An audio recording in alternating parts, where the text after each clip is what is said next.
Thiago, could you describe ACE? Besides a lot of security, it has ways to understand the client infrastructure. Just like an engineer, it has access to the documentation of the client.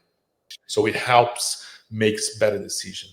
It have access to whatever the client wants to give him access to, AWS, Azure, GitHub, the source code, right? Of course, with a lot of security behind, right? It has ways to self-learn. That's really important because we want to also give our experience with ACE.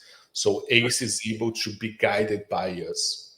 And as he do more stuff, as we work more, he's able to learn from that. If I were to describe ACE, it would be your agentic chatbot, agentic AI chatbot, which will help the customer understand the infrastructure bit. It's tier 1 support done as an agentic AI chatbot. Would that be a good description? Yes, but I do think he's able to do way more stuff. He's able to diagnose any kind of issues. He's able to review the infrastructure to see if there is security problems, see if a deployment and a source code have any kind of issues, right? It's an AI that are giving access to part of your source code of infrastructure.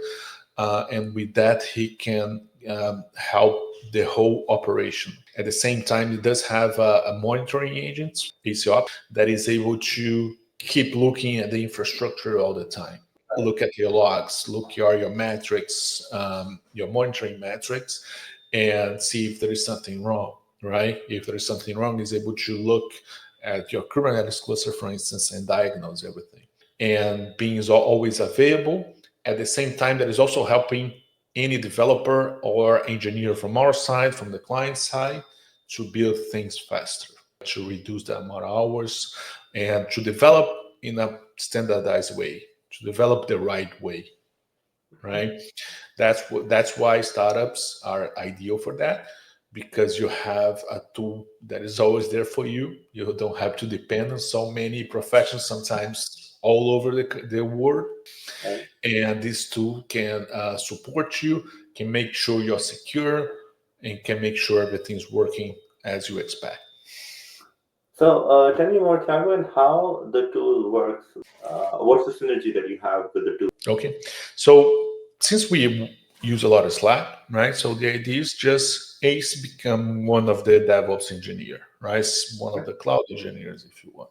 So the cloud engineer for the client, they are just talking about security, the infrastructure. So whatever the clients want to ask, look, can you check my users that are using AWS, right? Can you check my infrastructure? Can you review my costs on an AWS account and see how much, if there is any opportunity? So to a customer, he looks like a DevOps engineer, a cloud engineer from his team.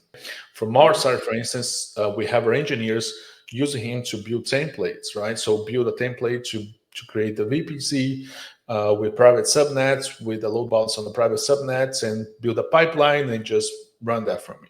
And what is the data that it's trained on? So the templates it's using, it's building them based on your standard templates, or is it just building them based on what it believes?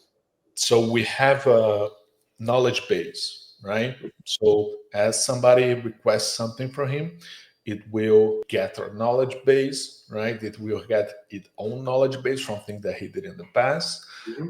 It will check with different models to see the best solution, and then it's going to do what needs to be done. So there is a lot of steps. So it's not a single chatbot with a single model, but a process that it goes through a lot of steps, to decide what to do, especially because there's a lot of security behind it. It's DevOps, right? Like a security issue will compromise everything. Yes. So see where environment is doing. Is that something new? Or is that it might touch in the operation, right? Or is that so we have to understand also the documentation from the client. It decides based in the really big, complex process flow that they eventually get the results. But we keep adding the process, and the process that we had the same one that we train our engineers, right? So it's the same thing. We want to act just like them. It builds templates quickly, it deploys quickly, and since it's guided by us, right, it's also very compliant, because it's looking at the compliance for specific clients. Oh, I have to do this and that before. I can't.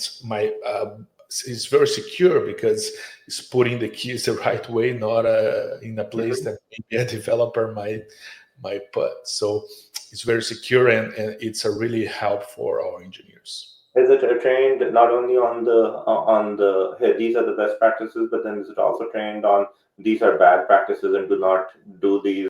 A big example, right? So when you build, oh, let me build something directly in production, and then they can say, "Are you sure I want to do that? Maybe you want to update the Terraform code on GitHub instead of actually doing that directly in production."